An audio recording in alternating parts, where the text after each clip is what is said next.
En efecto, el resultado a favor del Estado independiente no ha alcanzado ni siquiera el 45%, lo que supone un varapalo para las posiciones independentistas, muy lejos de la barrera psicológica del 50% que necesitaban para poder negociar desde una posición de fuerza. Veamos ahora lo que opina la gente a pie de calle. No decía que más quedamos pocos, pues somos suficientes.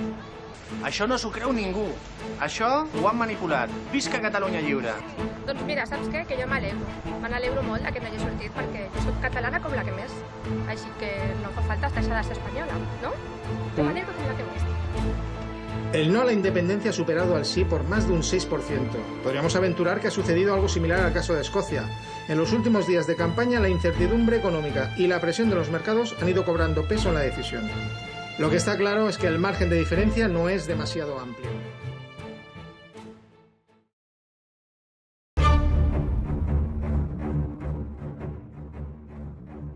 Bien, Àngels, como comenta nuestro amigo Joaquín, ahora todo el mundo parece que lo veía venir, pero os aseguro que hace 2 años ninguno de nosotros tenía ni idea del futuro que se preparaba.